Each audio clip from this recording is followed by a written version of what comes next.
नमस्कार दोस्तों, आपका स्वागत है नाइट सागा हिंदी पर, जहां आपको मिलेंगी डार्क, एक्शन और थ्रिल से भरी वेब नॉवेल्स की पूरी कहानी, आसान और दमदार हिंदी में।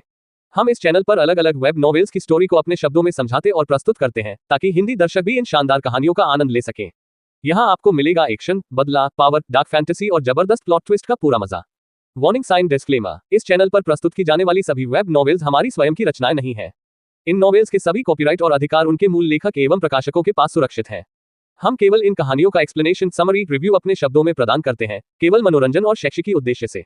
हमारा उद्देश्य किसी भी प्रकार से कॉपीराइट का उल्लंघन करना नहीं है। यदि किसी लेखक, प्रकाशक या संबंधित पक्ष को हमारे कंटेंट से कोई आपत्ति हो तो कृपया हमसे संपर्क करें। हम तुरंत उचित कार्रवाई करेंगे। अगर आपको हमारा कंटेंट पसंद आए तो चैनल को सब्सक्राइब करें, वीडियो को लाइक करें और अपने दोस्तों के साथ शेयर करना न भूलें। अध्याय 1, ढलता हुआ सितारा। आर्यावर्त महाद्वीप, नीलगिरी साम्राज्य, तेजपुर शहर और वहां का सबसे शक्तिशाली राठौर परिवार। राठौर परिवार के विशाल अखाड़े में आज चारों तरफ शोर था। हवा में एक अलग ही उत्साह था। परिवार के बड़े बुजुर्ग भैरव राठौर मंच पर खड़े मुस्कुरा रहे थे। उन्होंने बड़े गर्व से सबकी ओर देखा और बोले, मैं घोषणा करता हूं कि इस वर्ष की आत्मनिर्माण वटी के विजेता हैं। अखाड़े में मौजूद युवाओं के बीच ठहाके गूंज उठे। कई लड़के मुस्कुराते हुए सिर हिलाने लगे। अरे, बड़े बुजुर्ग भी बड़े मजाकिया हैं, विजेता का नाम तो सबको पहले से ही पता है। हाँ, इस आत्मनिर्माण वटी के असली हकदार तो सिर्फ हमारे रुद्र राठौर भाई ही हैं। कहने की जरूरत ही क्या है, जिसने पूरे खानदान की प्रतियोगिता में पहला स्थान पाया हो, उसे छोड़कर वटी और किसे मिलेगी। रुद्र की प्रतिभा के आगे तो कोई मुकाबला ही नहीं है। इन सब बातों को सुनकर रुद्र राठौर के चेहरे पर एक हल्की मुस्कान आ गई। वह बिल्कुल शांत खड़ा था। सब लोग निराश मत होइए, अगर आप कड़ी मेहनत करेंगे तो अगले साल आप सबको भी मौका मिलेगा। रुद्र ने मुस्कुराते हुए अपने साथियों का हौसला बढ़ाया। इस एक आत्मनिर्माण वटी के लिए उसने पूरे 3 साल तक तपस्या की थी। पिछले 3 सालों से उसने दिन रात पागलों की तरह अभ्यास किया, हर तरह के कष्ट सहे, ताकि वह इस प्रतियोगिता में अव्वल आ सके और इस वटी को पा सके। आखिर क्या है यह आत्मनिर्माण वटी? ये हर उस योद्धा के लिए अनिवार्य औषधि है जो अपने शरीर को फौलाद बनाकर अपनी रगों में सोई हुई दिव्य शक्तियों को जगाना चाहता है और एक ऊंचे स्तर के युद्ध कौशल में प्रवेश करना चाहता है। इस पल रुद्र के मन में कोई घमंड नहीं था, बस एक संतोष था। उसे लग रहा था कि यह तो उसका हक है, 3 साल की कड़ी मेहनत का फल। रास्ते की हर मुश्किल उसके दिल पर छपी हुई थी और पूरा राठौर परिवार उसकी उस पागलपन भरी मेहनत का गवाह था। ये वटी उसे ही मिलनी चाहिए थी, इसमें कोई शक ही नहीं था। रुद्र बड़े बुजुर्ग भैरव राठौर की तरफ देख रहा था, ये सोचकर कि अब वह अपना इनाम लेने आगे बढ़ेगा। लेकिन तभी कुछ अजीब हुआ। भैरव राठौर ने उसे हमेशा की तरह शाबाशी नहीं दी। उनकी आंखों के कोने सिकुड़ गए और उनके होठों पर एक बेहद कुटिल मुस्कान आ गई।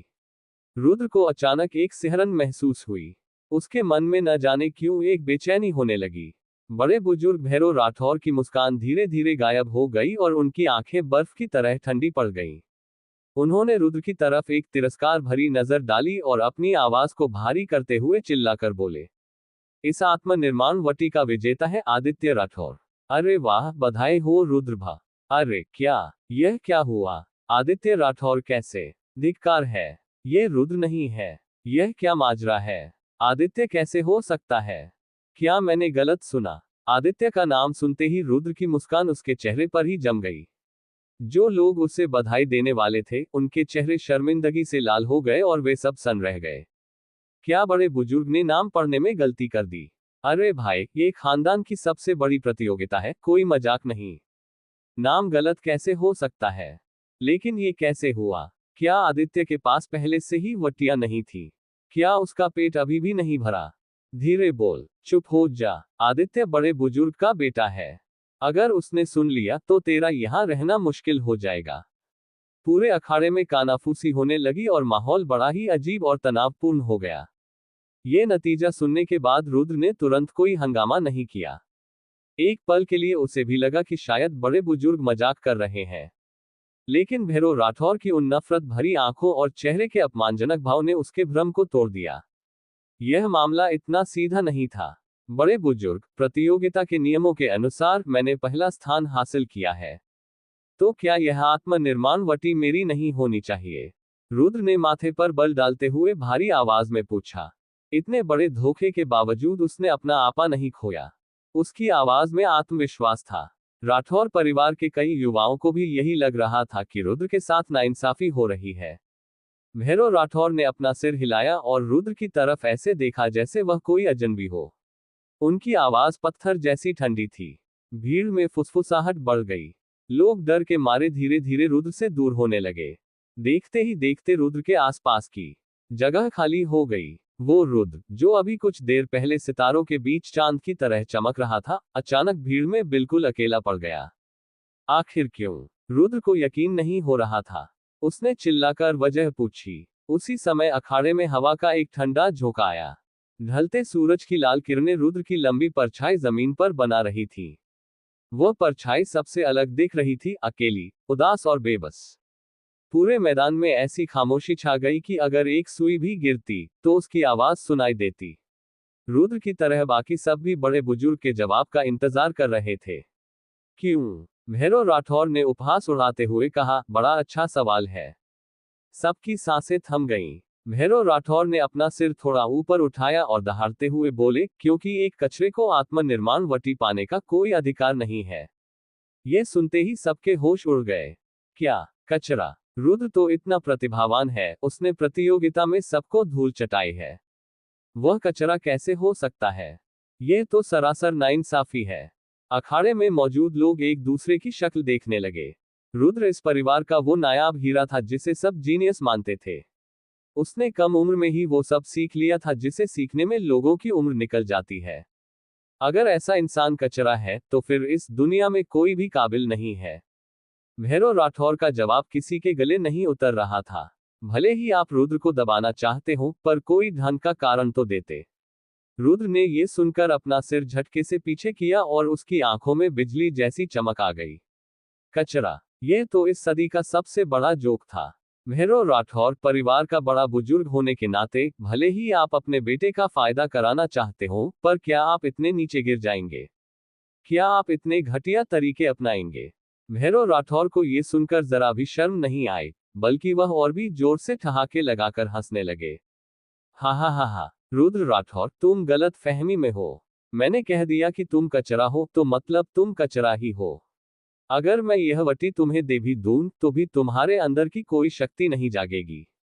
तुम एक सूखे पेड़ की तरह हो जिसमें कभी फल नहीं लग सकते। रुद्र ने घृणा से अपना सिर हिलाया। आसपास खड़े लोग भी अंदर ही अंदर इस बेईमानी को स्वीकार नहीं कर पा रहे थे। भैरव राठौर बिल्कुल सही कह रहे हैं। अचानक बुजुर्गों की कतार से एक भारी आवाज गूंजी। एक सफेद बालों वाले बुजुर्ग ने धीरे से अपना सिर हिलाया और रुद्र की तरफ देखा। उनकी आंखों में रुद्र के लिए एक अजीब सा पछतावा था। कुछ पलों की खामोशी के बाद जैसे अखाड़े में ज्वालामुखी फट पड़ा हो। मेरे भगवान! दादा परशुराम ने भी यही बात कह दी। दादा परशुराम तो हमेशा न्याय की बात करते हैं। अगर उन्होंने कहा है तो ये सच ही होगा। ये कैसे हो सकता है? क्या वाकई रुद्र एक कचरा बन चुका है? दादा परशुराम राठौर परिवार के सबसे सम्मानित सदस्य थे। वे कभी बिना वजह बात नहीं करते थे। अगर भैरव राठौर की बात पर लोगों को शक था, तो दादा परशुराम की बात पत्थर की लकीर थी। अब किसी की हिम्मत नहीं थी कि उनकी बात पर सवाल उठाए, चाहे वह बात कितनी भी अविश्वसनीय क्यों न हो। अध्याय 2, पीला पड़ा विवाह पत्र। दादा परशुराम ने माथे पर बल डालते हुए बड़ी गंभीरता से कहा, रुद्र, तुम्हारी रगों में बहने वाले रक्त में सचमुच कुछ दोष है। अब तुम चाहे कितनी भी आत्मनिर्माण वटियां क्यों न खा लो, वे तुम्हारी सोई हुई शक्तियों को जगाने में नाकाम रहेंगी। क्या? रुद्र का दिल दहल गया, मानो उसके पूरे शरीर पर बिजली गिर पड़ी हो। दादा परशुराम ने बड़े अफसोस के साथ अपना सिर हिलाया। अगर रुद्र अपनी शक्तियों को जगा लेता तो वह पूरे राठौर खानदान के लिए गर्व की बात होती।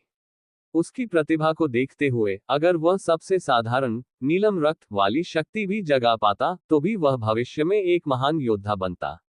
लेकिन नियति ने राठौर परिवार के साथ एक बहुत भद्दा मजाक किया था। जिस रुद्र को सब जेनियस मानते थे, वह असल में एक निष्प्राण रक्त वाला इंसान निकला। नहीं, जिनकी रगों में ऐसा रक्त बहता है, उन्हें योद्धा कहना भी गलत होगा। ऐसा रक्त दिव्य ऊर्जा को सोख ही नहीं पाता। ऐसा व्यक्ति पूरी उम्र सिर्फ शरीर घिसने, बॉडी रिफाइनिंग वाले स्तर पर ही रह जाता है। वह चाहे मरते दम तक कसरत कर ले, रहेगा सिर्फ एक हट्टा कट्टा मजदूर ही, जिसके पास केवल शारीरिक बल होगा। और याद रहे, एक हाड़ मांस का बलवान इंसान कभी भी उस योद्धा का मुकाबला नहीं कर सकता जिसने आत्मनिर्माण स्पिरिट बिल्डिंग के स्तर को पा लिया हो। आत्मनिर्माण तो मार्शल आर्ट्स की दुनिया की पहली सीढ़ी है। युद्ध कला का ये पूरा तंत्र एक बुनियादी स्तर और 4 बड़े योद्धा स्तरों से मिलकर बना है। सबसे नीचे है काया शोधन, बॉडी रिफाइनिंग, जिसमें अभिरुद्र है, जहां सिर्फ मांसपेशियों का जोर चलता है, कोई दिव्य शक्ति नहीं। इसके बाद 4 बड़े योद्धा स्तर आते हैं। आत्मनिर्माण स्पिरिट बिल्डिंग, नभ भेदन ओपनिंग द स्काई, चंद्र धारण होल्डिंग द मून और सूर्य प्रवाह फ्लशिंग द सन। एक आत्मनिर्माण वाले योद्धा के सामने काया शोधन वाला इंसान एक तुच्छ चींटी के समान होता है। कितनी दुखद बात थी, कितनी बेबसी थी। रुद्र को गहरा धक्का लगा था, पर उसे पता था कि दादा परशुराम जैसा इंसान कभी झूठ नहीं बोलेगा। निष्प्राण रक्त, क्या मैं वाकई इतना अभागा हूं? रुद्र ने एक ठंडी आह भरी, वह निराशा के गहरे गर्त में डूबने लगा था। सच तो यही था कि जिस इंसान का रक्त ही मृत हो, उसे कितनी भी दवाइयां दे दो, कोई फायदा नहीं होता। अब रुद्र के मन में उस आत्मनिर्माण वटी के लिए कोई लालसा नहीं बची थी। वह बहुत तड़प रहा था, पर एक अभागा इंसान कर भी क्या सकता था। रुद्र, मुझे तुम्हें एक और बात बतानी है। यह है, बड़े बुजुर्ग भैरव राठौर ने एक कुटिल मुस्कान के साथ अपनी अगली चाल चलनी चाहिए। लेकिन तभी अखाड़े में एक बर्फीली आवाज गूंजी। जरूरत नहीं है, ये बात मैं खुद उसे बताऊंगी।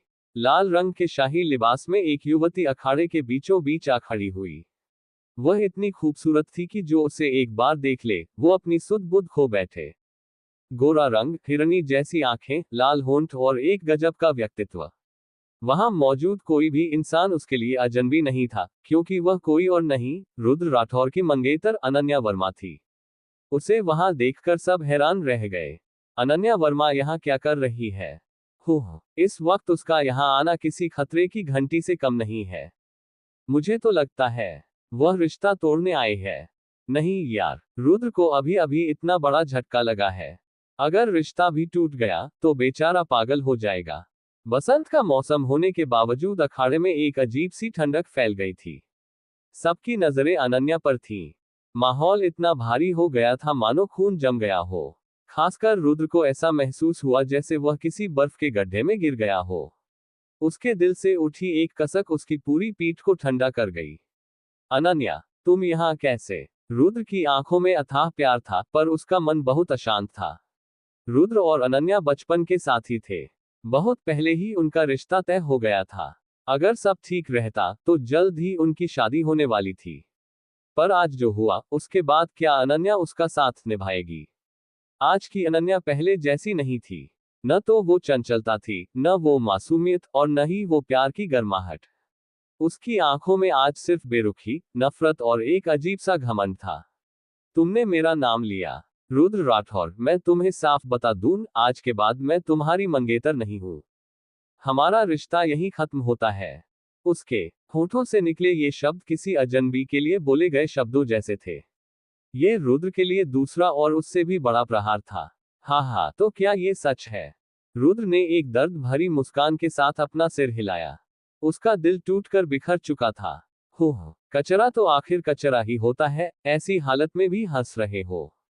भैरव राठौर ने पीछे से ताना मारा। दादा परशुराम ने एक ठंडी सांस भरी। उन्हें रुद्र की हालत देखकर दुख तो हो रहा था, पर वे मजबूर थे। आर्यावर्त महाद्वीप की रीत ही यही थी, यहाँ सिर्फ ताकतवर की पूजा होती है। जो योद्धा नहीं बन सकता, वह आम इंसान बनकर ही मरेगा। अब रुद्र और अनन्या की राहें जुदा हो चुकी थीं। अनन्या, क्या तुम वाकई यह चाहती हो? रुद्र ने अपनी टूटी हुई आवाज में एक बार फिर पूछा। यह सुनते ही अनन्या का चेहरा और भी सख्त हो गया। उसकी आंखों में गुस्सा उमड़ आया। एक वक्त था जब उसे रुद्र का लाड़ प्यार अच्छा लगता था, पर आज उसे रुद्र का यह अपनापन और लगाव देखकर घिन आ रही थी। रुद्र राठौर, मैं तुम्हें चेतावनी दे रही हूं। अब से तुम मेरा पूरा नाम अनन्या वर्मा लेकर ही बात करोगे। और बेहतर होगा कि तुम मुझे पूरी तरह भूल जाओ। हमारा भविष्य में कोई मेल नहीं है। तुम्हारे जैसे कचरे के साथ रिश्ता होना मेरे जीवन का सबसे बड़ा कलंक है। जो लड़की कभी उसके पीछे पीछे घूमती थी, वह आज इतनी पत्थरदिल हो चुकी थी। रुद्र का जलता हुआ दिल अब बर्फ की तरह ठंडा पड़ गया था। उसे समझ आ गया कि एक निष्प्राण रक्त वाले इंसान और अनन्या के बीच अब जमीन आसमान का फर्क है। वह एक उड़ता हुआ सुनहरा पंछी थी और रुद्र एक गड्ढे में गिरा हुआ मामूली इंसान। ये रहा हमारा पुराना विवाह पत्र। इसे सोचकर भी मुझे शर्म आती है कि मैंने तुम्हारे जैसे इंसान के साथ भविष्य के सपने देखे थे। अनन्या ने घृणा से रुद्र की ओर देखा और उंगलियों से उस पीले पड़ चुके कागज को पकड़कर लहराया। उस कागज को देखकर रुद्र को अपने पिता की याद आ गई। उसके पिता कभी राठौर परिवार के मुखिया थे और रुद्र भी एक मशहूर जीनियस था। उस वक्त बाप बेटे की कितनी इज्जत थी। पर पिता की मृत्यु के बाद सब कुछ बदल गया। उससे पहले कि रुद्र कुछ सोच पाता, अनन्या की कड़वी आवाज फिर गूंजी। अब मैं चाहती हूं कि तुम इस विवाह पत्र को अपने हाथों से फाड़ दो। यह आखिरी सम्मान है जो मैं तुम्हें दे रही हूं। अनन्या ने अपना नन्हा हाथ हिलाया और वह पीला कागज एक सूखे पत्ते की तरह उड़कर रुद्र के पास गिरा। रुद्र ने उसे थाम लिया और ठंडी आवाज में बोला, अनन्या वर्मा, मैं तुम्हारी बात समझ गया। मैं इसे अभी खत्म कर सकता हूं। पर क्या तुम्हें यकीन है कि तुम्हें बाद में पछतावा नहीं होगा? पछतावा? हा हा हा हा। अनन्या बड़े जोर से हंसी। रुद्र की बात उसे दुनिया का सबसे बड़ा चुटकुला लगी। उसकी आंखों में सिर्फ तिरस्कार था। तभी बड़े बुजुर्ग भैरव राठौर ने सिर हिलाते हुए बीच में कहा, मैं बताता हूं पछतावा क्यों नहीं होगा। सुश्री अनन्या ने 7वें दर्जे की दिव्य हिममणि कोल्ड क्रिस्टल वाली शक्ति को जगा लिया है। पूरे तेजपुर शहर में ऐसी शक्ति मिलना नामुमकिन है। 7वें दर्जे की हिममणि शक्ति। ये सुनकर रुद्र के होश उड़ गए। अध्याय 3, 1 वर्ष का वचन। अखाड़े में मौजूद हर शख्स सन्न था। अनन्या वर्मा का ये स्तर वाकई हैरान कर देने वाला था और उसकी खुद की उम्मीदों से भी कहीं बढ़कर था। सच्ची 7वें दर्जे की शक्ति। हे भगवान, अनन्या वर्मा तो 7वें दर्जे की उच्च कोटि की शक्ति की मालकिन निकली। ही अब तो तय, वह और रुद्र राठौर अब एक ही दुनिया के जीव नहीं रहे। अखाड़े में पहले तो अचरज भरी चीखें गूंजी और फिर शुरू हुआ भद्दा मजाक और उपहास। भैरव राठौर ने कुटिलता से मुस्कुराते हुए कहा, सिर्फ इतना ही नहीं, सुश्री अनन्या का चयन आत्मा खड्ग अकादमी स्पिरिट स्वॉर्ड अकेडमी में हो चुका है और वह इस साल की नई छात्रा बन चुकी है। क्या? आत्मा खड्ग अकादमी? अरे बाप रे, ये तो सीधा दाखिला मिल गया। भैरव राठौर की बात सुनते ही अखाड़े में जैसे धमाका हो गया। इस पल रुद्र को सब समझ आ गया। साफ था कि भैरव राठौर को पहले से पता था कि अनन्या रिश्ता तोड़ने आ रही है। इतनी ऊंची शक्ति और ऊपर से प्रतिष्ठित अकादमी में दाखिला, अनन्या अब आसमान छूने वाली थी और उसके लिए रुद्र जैसा अभागा इंसान अब सिर्फ एक बोझ था। अपनों का साथ छूटते ही रुद्र के पास अब खोने को कुछ नहीं बचा था। उसे पता था कि यह सब उसके रक्त की कमी के कारण हो रहा है। आर्यावर्त महाद्वीप ताकत का पुजारी है और बलवानों का सम्मान करता है। ये हकीकत भले ही क्रूर थी पर यही सच था। हा हा हा हा हा हा। रुद्र अचानक अपना सिर हिलाते हुए पागलों की तरह हंसने लगा। रुद्र को इस तरह हंसते देख अनन्या का चेहरा उतर गया। वह ठंडी आवाज में बोली, रुद्र राठौर, ये पागलपन और बेवकूफी का नाटक करके मुझे बेवकूफ बनाने की कोशिश मत करो। तुम्हें यह विवाह पत्र फाड़ना ही होगा। अगर खुद को मर्द समझते हो तो इसे अभी खत्म करो, वरना मुझे अपने हाथ चलाने पड़ेंगे। वो शब्द बर्फ की तरह ठंडे और नागिन के जहर की तरह कड़वे थे, जो रुद्र के सीने में चुभ रहे थे। रुद्र ने धीरे धीरे अपनी हंसी रोकी। बहुत खूब अनन्या वर्मा, बात यहाँ तक पहुंच गई है तो तुम न भी कहती तो भी मैं इसे फाड़ देता। लेकिन याद रखना, एक दिन तुम्हें अपने आज के किए पर बहुत पछतावा होगा। रुद्र ने एक जोरदार दहाड़ मारी और उस पीले विवाह पत्र को मसलकर राख कर दिया। अनन्या के चेहरे पर एक ठंडी मुस्कान आई, उसके दिल का बोझ उतर चुका था। लेकिन रुद्र की आंखों में छिपी नफरत देखकर उसकी रूह कांप गई। क्या ये कचरा वाकई कभी वापस उठ खड़ा होगा? अनन्या की आंखों में एक पल के लिए डर चमका, पर अगले ही पल वह ठहाके मारकर हंसने लगी। हा हा हा हा, एक कचरा होकर भी इतनी बड़ी बात। ठीक है, मैं तुम्हें एक मौका देती हूँ। आज से ठीक 1 साल बाद मैं आत्मा खड्ग अकादमी में तुम्हारा इंतजार करूंगी। अगर तुम मुझे हरा पाए तो इस जीवन में मैं तुम्हारी पत्नी, तुम्हारी दासी या तुम्हारी नौकरानी बनकर रहूंगी और तुम्हारे हर इशारे पर नाचूंगी। अनन्या के इन शब्दों ने पूरे अखाड़े को हिलाकर रख दिया। यहां तक कि भैरव राठौर भी चौंक गए। दादा परशुराम ने अनन्या की ओर देखते हुए सोचा, कितनी कठोर लड़की है। इतनी कम उम्र में इतना कड़ा फैसला, कोई ताज्जुब नहीं कि इसने आज ये सब किया। भैरव राठौर ने अपनी हैरानी छुपाए और तंज कसा, सुश्री अनन्या, ऐसा मत कहिए। अगर आपने ऐसा कहा और रुद्र जोश में आकर पागल हो गया तो। मैदान में ठहाकों की गूंज सुनाई दी। कुछ लोग रुद्र के लिए दुखी थे, पर माहौल ऐसा था कि भैरव की बात पर सब हंस पड़े। दादा परशुराम ने अफसोस में सिर हिलाया, उनकी आंखें ठंडी थीं। वह कुछ कहना चाहते थे, पर रुद्र पहले ही बोल पड़ा। मंजूर है अनन्या वर्मा, मैंने आज तुम्हारा यह वचन स्वीकार किया। आज से 1 साल बाद मैं तुम्हें आत्मा खड्ग अकादमी में चुनौती दूंगा। रुद्र की आंखों में बदले की आग और दिल में जुनून भर गया था। उसका पूरा शरीर युद्ध की भावना से कांप रहा था। 1 मिनट। अनन्या के चेहरे पर एक अजीब मुस्कान आई, अगर तुम हार गए तो। रुद्र लगभग दहाड़ते हुए बोला, अगर मैं हार गया तो मुझे इस दुनिया में जीने का कोई हक नहीं होगा, मेरा ये जीवन तुम्हारी मर्जी का गुलाम होगा। जब अनन्या पत्नी, दासी और नौकरानी बनने की बात कह सकती थी, तो रुद्र को पीछे हटने का कोई कारण नहीं दिखा। अगर वह अनन्या को हरा नहीं पाया और आज के अपमान का बदला नहीं ले सका, तो उसके जीने का मतलब ही क्या था। ठीक है, जैसा तुमने कहा। याद रखना रुद्र राठौर, मैं 1 साल बाद तुम्हारा इंतजार करूंगी। पर क्या तुम वहां आने के काबिल भी बन पाओगे? अनन्या ने गर्व से अपना सिर झटका और वहां से चली गई। सुश्री अनन्या, क्या आप हमारे महल में चलकर कुछ पल विश्राम करेगी? मेरा बेटा आदित्य राठौर आपका बहुत बड़ा प्रशंसक है।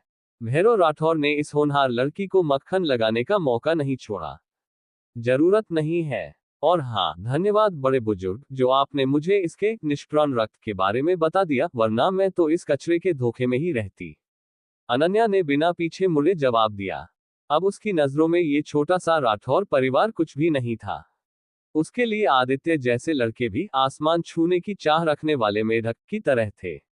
भैरव राठौर का चेहरा थोड़ा उतर गया, पर रुद्र के बर्बाद होने की खुशी में उन्होंने इसे अनदेखा कर दिया। लगातार मिलते झटकों ने रुद्र को सुन्न कर दिया था। भैरव का जुल्म, लोगों का मजाक और अनन्या का धोखा, अब उसे किसी बात का फर्क नहीं पड़ रहा था। उसके दिमाग में बस एक ही बात घूम रही थी, 1 साल बाद आत्मा खड्ग अकादमी। पर क्या वह वाकई यह कर पाएगा? जबकि उसका रक्त ही उसकी शक्ति को जगाने से इनकार कर रहा था। रुद्र, तुम ठीक तो हो? रुद्र भाई, खुद को संभालो। उसके कुछ पुराने दोस्तों ने नम आंखों से उसका हाथ थामना चाहा, लेकिन रुद्र ने जैसे कुछ सुना ही नहीं और बिना पीछे मुड़े अपने कमरे की ओर चल दिया। उसे याद भी नहीं था कि वह अपने ठिकाने तक कैसे पहुंचा। उसके मन में सिर्फ गुस्सा, नफरत और उस 1 साल के वचन की गूंज थी। हाँ, आत्मा खड्ग अकादमी, 1 साल का वचन। क्या यही मेरी किस्मत है? रुद्र पागलों की तरह मुस्कुराया, उसकी आंखों में धुंधलापन था। अगर वह अपनी शक्तियों को जगा पाता, तो ये सब मुमकिन था। पर सबसे बड़ी समस्या तो यही थी कि उसका रक्त ही सोच चुका था। भैरव राठौर झूठ बोल सकते थे, पर दादा परशुराम कभी नहीं। रुद्र ने निराशा में अपना सिर हिलाया और अनजाने में ही अपनी मुट्ठी में एक छोटी सी चीज दबा ली। यह अंगूर के दाने के बराबर एक बैंगनी लाल रंग का मोती था, उसकी मां की आखिरी निशानी। उसे अपनी मां का चेहरा धुंधला सा याद था, बस ये फीका सा मोती ही था जो उनकी याद दिलाता था। इस मोती का नाम जीवन मोती था, पर असल में इसमें कोई जादुई शक्ति नहीं थी, बस एक साधारण सा पत्थर था। उसे कई साल पहले की वो बर्फीली रात याद आई, जब उसकी मां उसे छोड़कर जा रही थी। उनकी आंखों की बेबसी और आंसू आज भी रुद्र के सीने में चुभते थे। मां, मैंने कसम खाई थी कि मैं आपको ढूंढ निकालूंगा और उन ताकतवर लोगों से छीनकर वापस लाऊंगा। पर क्या मैं वाकई यह कर पाऊंगा? रुद्र ने बेबसी में कहा। अनन्या के साथ बिताए पल और आज का वह अपमानजनक वचन याद करते ही उसका खून खौल उठा। गुस्से और तनाव के कारण उसके मुंह से खून की एक धार निकल पड़ी। अध्याय 4, जीवन मोती का रहस्य। रुद्र के मुंह से निकला खून सीधा उसकी हथेली पर गिरा और उस बैंगनी लाल मोती पर पूरी तरह फैल गया। इससे पहले कि रुद्र कुछ समझ पाता, उसे अचानक एक अजीब सी सरसराहट सुनाई दी। यह क्या है? रुद्र के चेहरे का रंग उड़ गया और वह अपनी हथेली को फटी आंखों से देखने लगा। सू सू, वह अजीब आवाज गायब होने के बजाय और तेज होती गई। रुद्र घबरा गया, लेकिन जैसे ही उसकी नजर उस मोती पर पड़ी, उसकी आंखों में खौफ और अचरज की बिजली दौड़ गई। जीवन मोती। रुद्र की बात उसके गले में ही अटक गई। वह बैंगनी मोती अचानक हवा में ऊपर उठा, एक दिव्य दिव्य ज्योति में बदला और सीधा रुद्र के शरीर के भीतर समा गया। ये कैसे मुमकिन है? रुद्र सन्न रह गया। वह सोच भी नहीं सकता था कि उसकी मां की दी हुई वह साधारण सी चीज इस तरह का चमत्कार दिखाएगी। जैसे ही वह मोती उसके शरीर में पहुंचा, वह उसके ऊर्जा सागर सी ऑफ चीक में प्रकट हुआ और उसकी नाभि के ऊपर स्थित शक्ति केंद्र में जाकर ठहर गया। वहां से एक तेजस्वी बैंगनी लाल रोशनी फूटने लगी। उस दिव्य रोशनी के प्रभाव से रुद्र को महसूस हुआ कि उसके शरीर के पांचों अंग जल रहे हैं। एक हिंसक, खून की प्यासी और बेहद ताकतवर ऊर्जा उसके पूरे शरीर की नसों में दौड़ गई। यह ऊर्जा उबलते हुए लावा की तरह थी, जिसने उसके खून में खलबली मचा दी। आह! रुद्र दर्द के मारे चिल्ला उठा। उसका पूरा शरीर पल भर में खून की तरह लाल हो गया। उसी वक्त उसके शरीर से एक अजीब सा दबाव निकला, जिसने पूरे कमरे को हिलाकर रख दिया। रुद्र बैंगनी लाल धुंध में घिर चुका था। उसके रोम रोम से काला और गंदा कचरा बाहर निकल रहा था, और उसकी जगह एक चमकता हुआ दिव्य सार उसके शरीर में समा रहा था।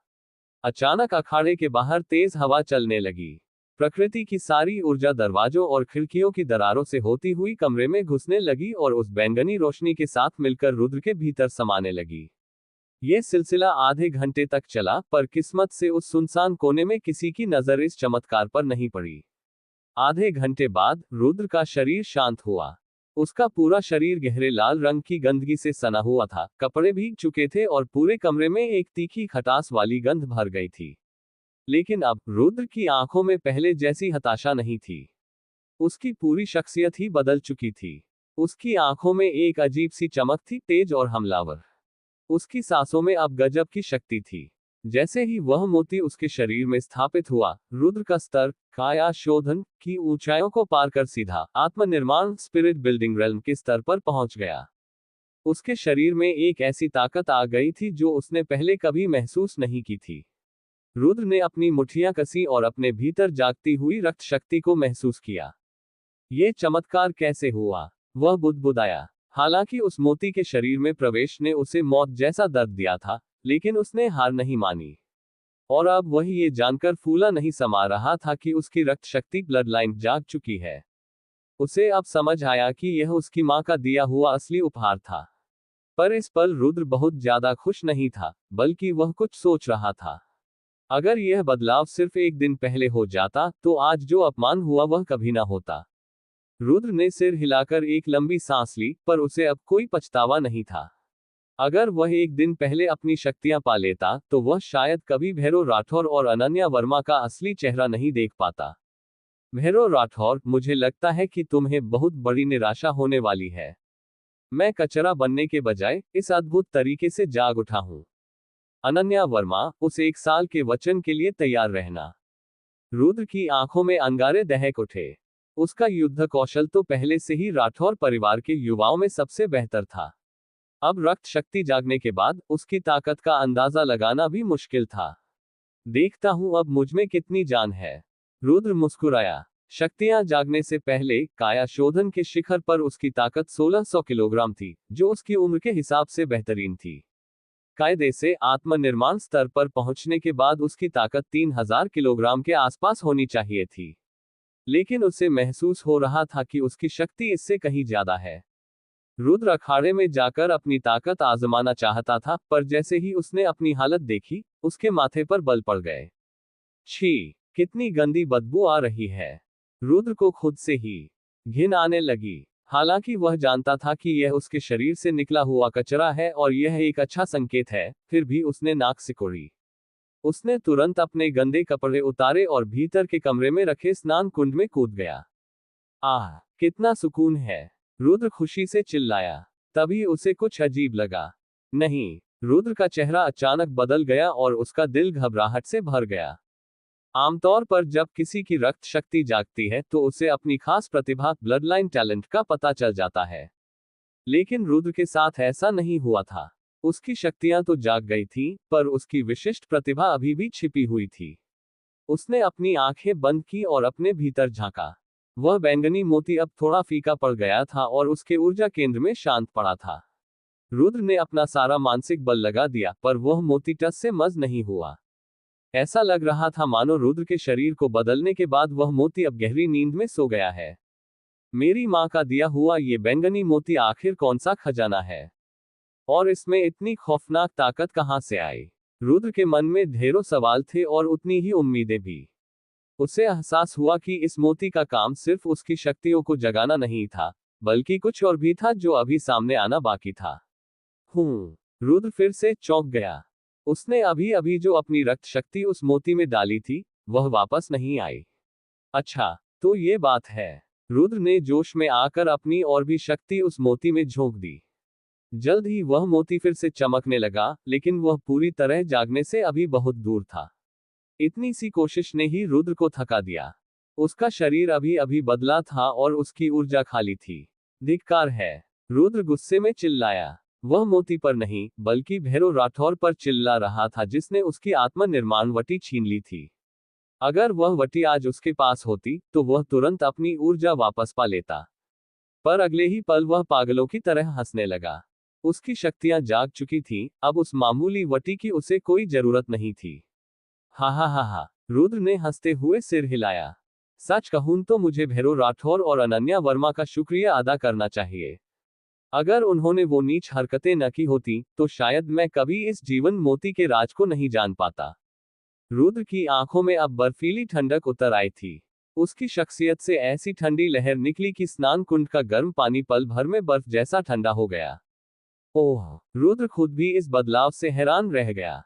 अध्याय 5, वसंत। ये रक्त शक्ति की दिव्यता का ही एक प्रमाण था। आत्मनिर्माण स्तर का योद्धा शुरुआत में अपनी विशिष्ट प्रतिभा पर थोड़ा नियंत्रण पा लेता है, जिससे वह अपने आसपास के वातावरण को प्रभावित कर सकता है। हालांकि अभी रुद्र का स्तर शुरुआती था, इसलिए इसका दायरा सीमित था, लेकिन संकेत साफ थे। इसी स्तर के अन्य योद्धा अपनी देह के आसपास हवा के कुछ मामूली झोंके ही पैदा कर पाते हैं, लेकिन गर्म पानी को पल भर में जमा देना किसी के बस की बात नहीं थी। रुद्र की आंखों में एक ठंडी चमक कौंधी, और देखते ही देखते वह बर्फीला पानी चट चट की आवाज के साथ पूरी तरह जम गया। वाकई! रुद्र के मन में खुशी की लहर दौड़ गई। क्या मैं इसे पलट सकता हूँ? रुद्र की आंखों में जिज्ञासा चमक उठी और उसके होठों पर एक अनोखी मुस्कान आई। उसने बस एक बार सोचा, और वह जमा हुआ पानी तुरंत पिघल गया। देखते ही देखते वह फिर से खौलने लगा और उससे भाप निकलने लगी। मैंने आखिर किस तरह की शक्ति को जगाया है? यह इतनी विचित्र कैसे हो सकती है? रुद्र का दिल दहल गया। उसे महसूस हुआ कि अगर वह अपनी इच्छा शक्ति को और बढ़ा दे, तो यह पानी उबलकर भाप बन जाएगा, जो कि बेहद खौफनाक था। अभी तक उसे अपनी विशिष्ट प्रतिभा का नाम नहीं पता था, इसकी पुष्टि तो जीवन मोती के दोबारा जागने पर ही हो सकती थी। अपने भारी होते सिर को सहलाते हुए रुद्र को एक समस्या समझ आई। सिर्फ खुद के अभ्यास से जीवन मोती की भूख शांत करना मुमकिन नहीं था। उसे फिर से जगाने में न जाने कितने महीने या साल लग जाते। लेकिन अनन्या वर्मा के साथ उस 1 साल के वचन के कारण उसके पास गंवाने के लिए एक पल भी नहीं था। जीवन मोती को जल्द से जल्द जगाने के लिए उसे औषधियों पिल्स की जरूरत थी। ये सोचते ही रुद्र ने और देर नहीं की। वह झट से स्नान कुंड से बाहर निकला, अपना शरीर सुखाया और औषधि कक्ष पिल्स पवेलियन जाने की तैयारी करने लगा। लेकिन अभी उसने कपड़े पहने ही थे कि उसे किसी के तेजी से आने की आहट सुनाई दी। शक्तियां जागने के बाद रुद्र की 5 इंद्रियां बहुत तेज हो गई थीं। उस व्यक्ति के आंगन में घुसने से पहले ही रुद्र को उसका एहसास हो गया और उसका चेहरा सख्त हो गया। क्या भैरव राठौर ने मुझे खत्म करने के लिए किसी को भेजा है? रुद्र की आंखें सिकुड़ गईं। हो, मेरा हक छीनना काफी नहीं था जो अब जड़ से मिटाने आए हो।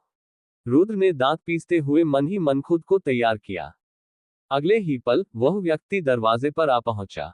अरे, यह ऊर्जा तो कुछ जानी पहचानी है। दरवाजे पर खड़ी शख्सियत की आहट पाकर रुद्र के भाव बदल गए। रुद्र भाई, क्या आप अंदर हैं? बाहर से एक सुरीली आवाज आई, और इससे पहले कि रुद्र जवाब देता, दरवाजा खुल गया। कमरे में रोशनी की एक किरण अंदर आए और साथ ही एक सुंदर आकृति भी। सोने के धागों से कड़ी हुई जूतियों में एक कोमल पैर अंदर पड़ा और पीले लिबास में सजी एक बेहद रूपवती युवती सामने खड़ी थी। प्रिया शर्मा, तुम यहाँ? रुद्र हैरान रह गया, पर उसे देखकर उसके मन में खुशी की लहर दौड़ गई। उसका मन काफी अशांत था, पर प्रिया को देखकर उसे अपनेपन की गर्माहट महसूस हुई। अरे रुद्र भाई, आप तो, ओहो, आपको तो शर्म भी नहीं आती। प्रिया खिलखिलाकर हंसी। कमरे में नजर घुमाते ही उसकी आंखें रुद्र के खुले बदन पर पड़ी और उसका चेहरा शर्म से लाल हो गया। ओह, मैं तो भूल ही गया था। रुद्र ने सकपकाते हुए जल्दी से कपड़े पहने। राठौर परिवार एक बड़ा खानदान था। हालांकि दोनों का सरनेम एक था, पर उनके बीच खून का कोई सीधा रिश्ता नहीं था। रुद्र जानता था कि प्रिया मन ही मन उसे पसंद करती है, पर बीच में अनन्या वर्मा जैसी चमकती सितारा थी, इसलिए प्रिया ने अपनी भावनाओं को हमेशा दिल में दबाकर रखा था। पिछले कुछ सालों में दोनों काफी करीब आ गए थे। अगर अनन्या ना होती तो शायद बात आगे बढ़ गई होती। प्रिया, मेरी गलती है, मैंने तुम्हें डरा दिया। रुद्र ने एक फीकी मुस्कान के साथ उसे बैठने को कहा। प्रिया ने उसे शर्माते हुए देखा और मुस्कुराई। रुद्र भाई, आज आप काफी अच्छे मूड में लग रहे हैं। लगता है आज के अपमान का आप पर ज्यादा असर नहीं हुआ। यह सुनकर रुद्र का चेहरा थोड़ा सख्त हो गया। सच तो यह था कि उसके सीने में अभी भी गुस्से का लावा उबल रहा था, पर अभी वह कुछ कर नहीं सकता था। जब तक उसके पास पर्याप्त ताकत न हो, वह न तो अनन्या को जवाब दे सकता था और न ही भैरव राठौर से अपना हिसाब चुकता कर सकता था। उसने माथे पर बल डालकर प्रिया की तरफ देखा। उसके मन में कई उलझने थीं। क्यों, क्या रुद्र भाई अब भी उसी बात को लेकर परेशान है? प्रिया ने अपनी पलकें झपकाई और उसके होठों पर एक प्यारी सी मुस्कान आ गई। वह हमेशा से ही बहुत समझदार और सुलझी हुई लड़की थी। रुद्र को उसका यह अंदाज हमेशा भाता था। उसकी सुंदरता और खिलखिलाते बदन को देखकर किसी के भी मन में हलचल मच सकती थी, पर रुद्र उसे अपनी छोटी बहन जैसा ही मानता था। रुद्र को परेशान देखकर प्रिया धीरे से उठकर उसके पास आए। वह उसके इतने करीब आ गई कि दोनों एक दूसरे की सांसों को महसूस कर सकते थे। कमरे का माहौल अचानक बदल गया। रुद्र की धड़कनें तेज होने लगी। अपनी माँ और अनन्या के अलावा वह कभी किसी लड़की के इतने करीब नहीं आया था। उसका चेहरा लाल हो गया और उसकी आंखें थरथराने लगी। रुद्र भाई, मैं। प्रिया हिचकिचाई और रुक गई, मानो उसे रुद्र की यह घबराहट देखकर मजा आ रहा हो। धीरे धीरे उसका चेहरा लाल सेब की तरह चमकने लगा। रुद्र ने जैसे तैसे अपना गला साफ किया। उसे समझ नहीं आ रहा था कि क्या कहे। प्रिया ने धीरे से सिर हिलाया और कोमल आवाज में बोली, रुद्र भाई, आपकी युद्ध कला की प्रतिभा बेमिसाल है। भले ही आपकी शक्तियां न जागी हो, फिर भी आप तेजपुर शहर में अपना नाम बना सकते हैं। पुरानी कथाओं में लिखा है कि प्राचीन काल में भी कई ऐसे महान योद्धा हुए जिनकी रगों में निष्प्राण रक्त बहता था, पर अपनी कड़ी मेहनत से वे दुनिया के सम्राट बने। प्रिया की आंखों में रुद्र के लिए ढेर सारा हौसला था। प्रिया, मैं। रुद्र उसकी बातें सुनकर बहुत भावुक हो गया। शशिश, मेरी बात सुनिए। प्रिया ने अपनी कोमल उंगली रुद्र के होठों पर रख दी। उसकी आंखों में एक अजीब सा आकर्षण था। उसकी धीमी खुशबू और उस कोमल स्पर्श ने रुद्र के खून में उबाल ला दिया। सामने खड़ी उस चंचल लड़की को देखकर रुद्र का मन हुआ कि उसे बाहों में भर ले, लेकिन उसकी बुद्धि ने उस आवेग को दबा दिया। प्रिया ने रुद्र की आंखों में वह कश्मकश देख ली और उसके होठों पर एक शरारती मुस्कान आ गई। उसकी आंखों में एक अजीब सी मादकता थी जो रुद्र के दिल में लहरें पैदा कर रही थी। रुद्र भाई की प्रतिभा के साथ शायद आप उन महान शूरवीरों के नक्शे कदम पर चलकर अपना खुद का चमत्कार कर दिखाएं। प्रिया ने आंख मारी और उसकी मुस्कान और भी मोहक हो गई।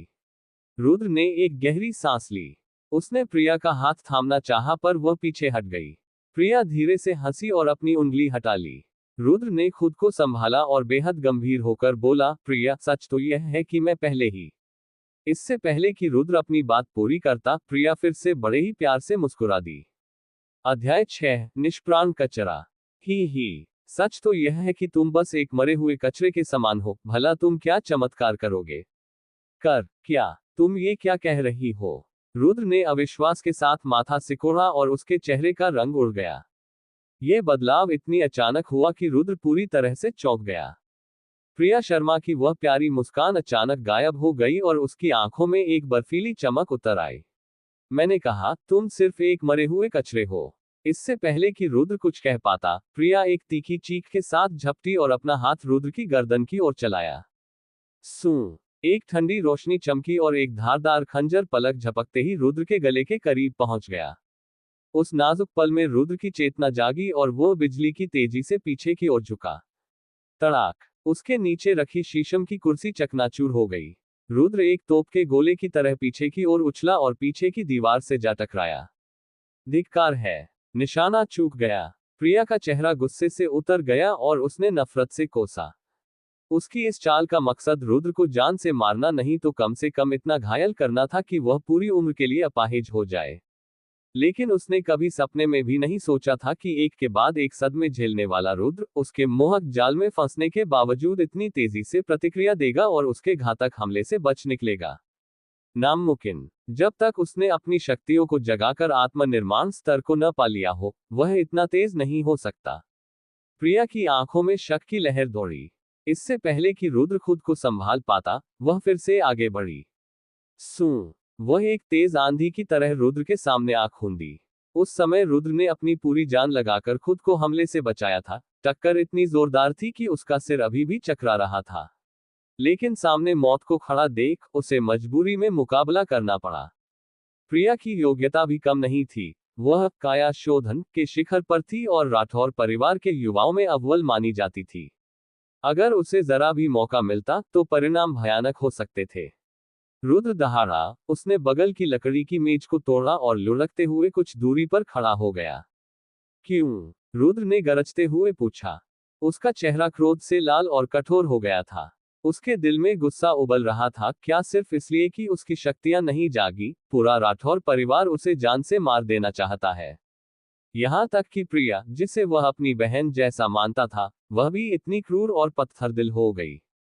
हो, एक मरे हुए कचरे के साथ मैं जुबानी जंग नहीं करना चाहती।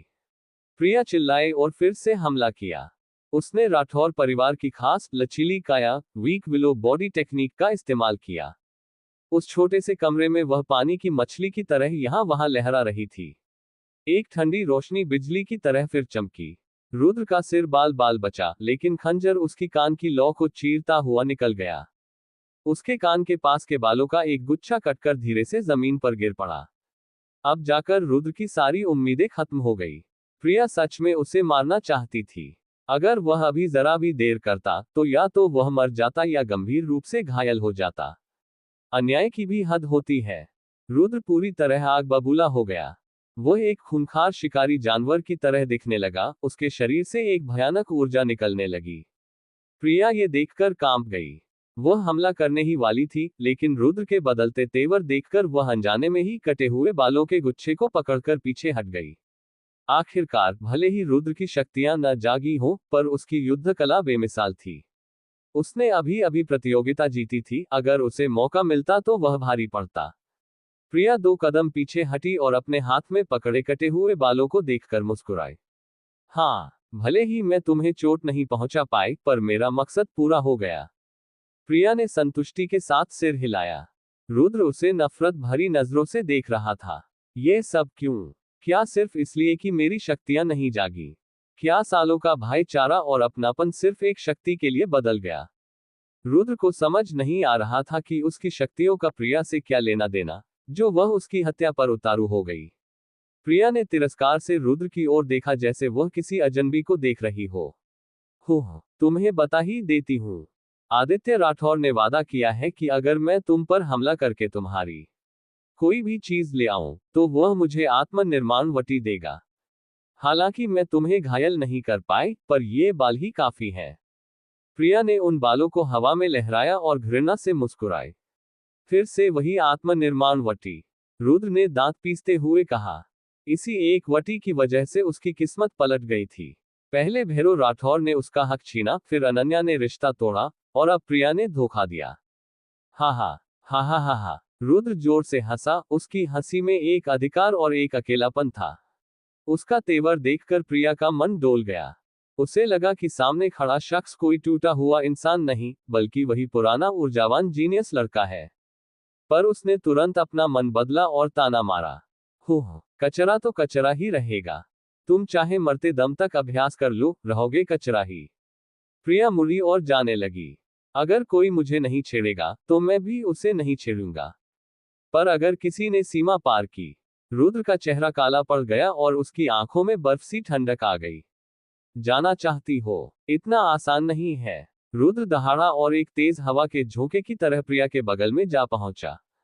प्रिया ने पहले उस पर हमला किया था क्योंकि वह तैयार नहीं था, लेकिन अब उसकी रक्त शक्ति जाग चुकी थी। उसके लिए प्रिया से निपटना बच्चों का खेल था।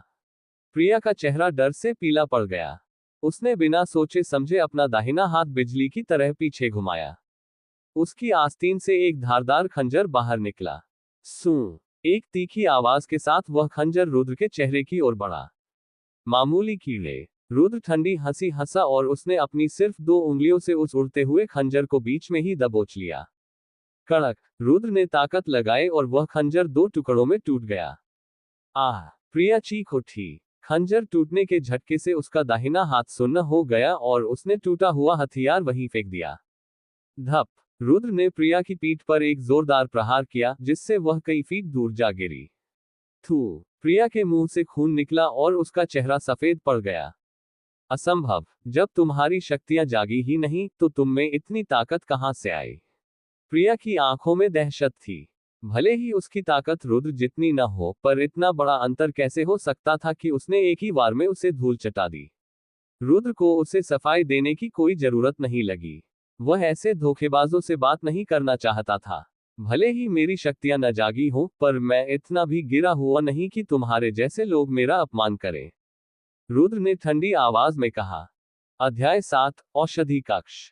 उस प्रिया शर्मा के सामने, जिसने अपनी फितरत किसी पुरानी किताब के पन्नों की तरह बदल ली थी, रुद्र के मन में एक पल को उसे खत्म कर देने का विचार आया।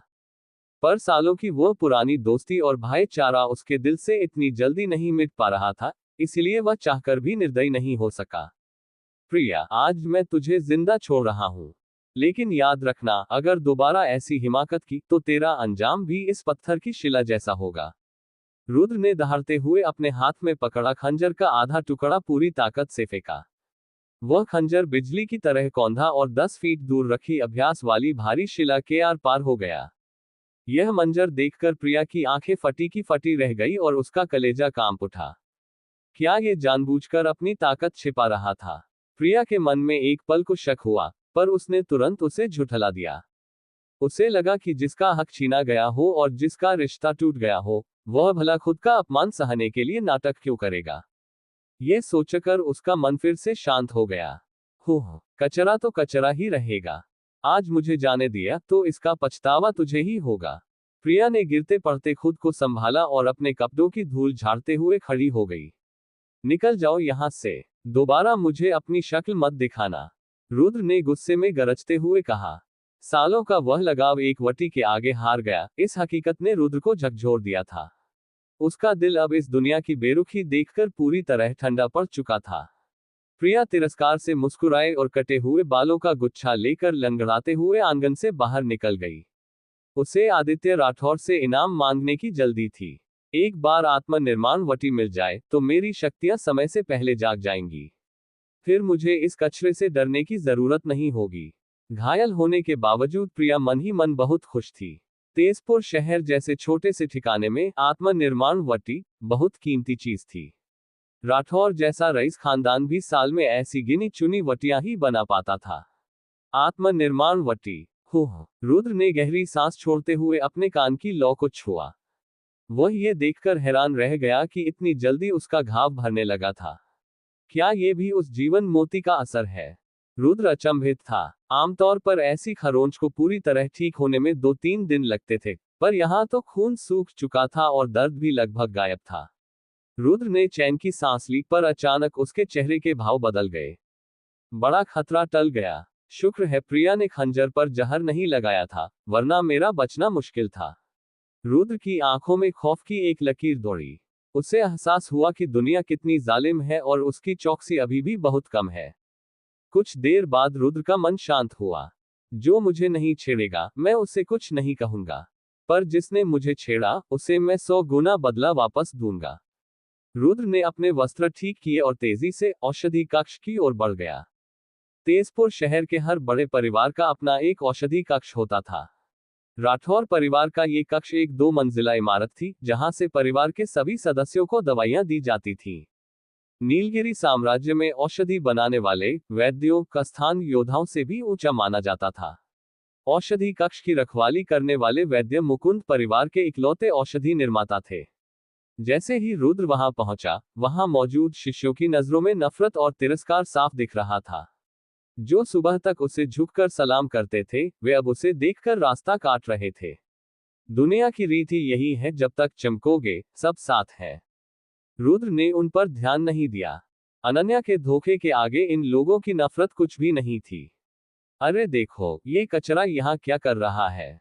जिसकी शक्तियां ही मर चुकी हैं, वह औषधि कक्ष में क्या लेने आया है? शायद दवाइयों के दम पर कोई चमत्कार करना चाहता होगा। चमत्कार? मिट्टी डालो। बड़े बुजुर्ग कह चुके हैं कि यह अब कभी योद्धा नहीं बन पाएगा। ये पूरी तरह बर्बाद हो चुका है।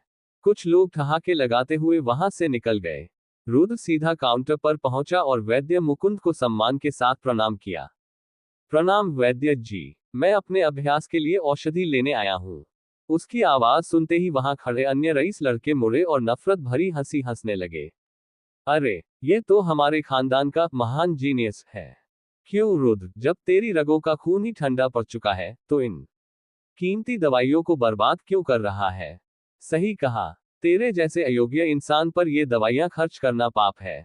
बेहतर होगा कि ये किसी काबिल योद्धा को मिले ताकि पुण्य तो कमाया जा सके। उन लोगों की बातें जहरीली थी, जिससे रुद्र के सीने में आग लग गई। पर उसने पलटकर जवाब नहीं दिया, बस शांत होकर बोला, मैं अयोग्य हूं या नहीं, इसकी फिक्र तुम लोग मत करो। अबे ओ बदतमीज रुद्र, तुझे क्या लगता है तू अभी भी वही जीनियस है? होश में आ, तू अब इस खानदान के नाम पर एक धब्बा है। रुद्र रहस्यमयी तरीके से मुस्कुराया और अपनी पैनी नजरों से उन्हें देखा। धब्बा? मजाक? हो, एक दिन मैं तुम्हें दिखाऊंगा कि धब्बा कौन है और असली मजाक किसका बनता है। रुद्र ने उन्हें नजरअंदाज किया। उसे इन घटिया लोगों से बहस करने में समय बर्बाद नहीं करना था। उसे तो बस कुछ दवाइयां चाहिए थी ताकि वह जीवन मोती को दोबारा जगा सके। रुद्र, तुम्हें कौन सी औषधि चाहिए? काउंटर के पीछे से वैद्य मुकुंद ने माथे पर बल डालते हुए पूछा। उनकी आंखों में रुद्र के लिए घृणा साफ दिख रही थी। वैद्य का पेशा बहुत सम्मानजनक होता था और मुकुंद को लग रहा था कि अपनी मेहनत से बनाई दवाइयां इस कचरे को देना संसाधनों की बर्बादी है।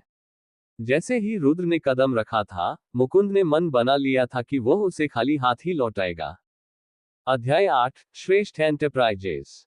रुद्र राठौर ने शांत स्वर में कहा, मुझे 50 मृदा रक्तवटियां चाहिए। 50 मृदा रक्तवटियां? रुद्र की बात सुनते ही वैद्य मुकुंद का चेहरा गुस्से से तमतमा उठा।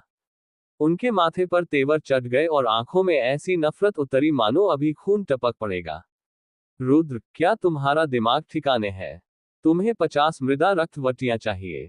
क्या तुम्हें लगता है कि ये वटियां रास्ते पर पड़ी मिलती हैं?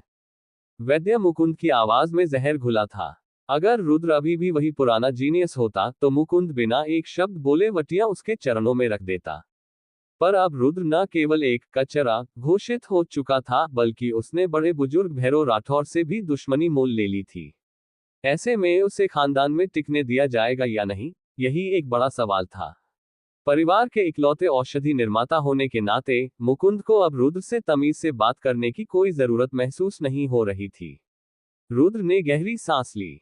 वह मुकुंद की नीयत समझ चुका था, पर वह अपना हक मांगना चाहता था।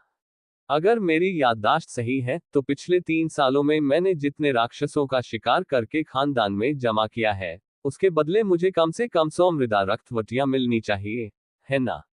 पिछले 3 सालों में अपनी युद्ध कला को निखारने के लिए रुद्र न जाने कितनी बार जंगलों में गया था। उसने खानदान की तिजोरी में जो संपदा जमा की थी, उसकी कीमत 100 वटियों से कहीं ज्यादा थी। अब वह सिर्फ 50 मांग रहा था और मुकुंद नखरे दिखा रहा था। ये बर्दाश्त से बाहर था। मुकुंद ने तिरस्कार से सिर हिलाया और कुटिलता से हंसा। वह पहले की बात थी, अब वक्त बदल चुका है। बिना मुखिया या बड़े बुजुर्ग भैरव राठौर के आदेश के मैं तुम्हें एक दाना भी नहीं दे सकता। आप क्या कह रहे हैं? रुद्र का चेहरा सख्त हो गया। भैरव राठौर का जुल्म तो समझ आता था, पर औषधि कक्ष का ये वैद्य भी बहती गंगा में हाथ धो रहा था। तो क्या मेरे सालों का पुण्य और मेहनत ऐसे ही मिटा दी जाएगी? रुद्र ने ठंडी आवाज में पूछा। पुण्य का रिकॉर्ड बही खाते में दर्ज होता था। जब तक रिकॉर्ड है, रुद्र अपना हक मांग सकता था। ही, जरा देखने तो दो, तुम्हारा कितना पुण्य बाकी है। मुकुंद ने एक अजीब सी मुस्कान के साथ बही खाता निकाला और पन्ने पलटने लगा। जैसे ही वह रुद्र के नाम वाले पन्ने पर पहुंचा, उसने अपनी भौहें चढ़ाई और झटके से वह पूरा पन्ना ही फाड़ दिया। अगले ही पल उसकी हथेली से आग की एक लपट निकली और उसने उस पन्ने को राख के ढेर में बदल दिया। कहाँ है तुम्हारा पुण्य? मुझे तो कहीं कुछ नहीं दिख रहा। मुकुंद ने चेहरे पर क्रूर मुस्कान सजाते हुए कहा।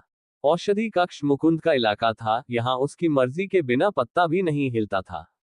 उसे पता था कि रुद्र अब शक्तिहीन है, इसलिए उसे सताने में कोई खतरा नहीं था। बल्कि ऐसा करके वह बड़े बुजुर्ग और मुखिया की नजरों में अपनी जगह पक्की कर रहा था।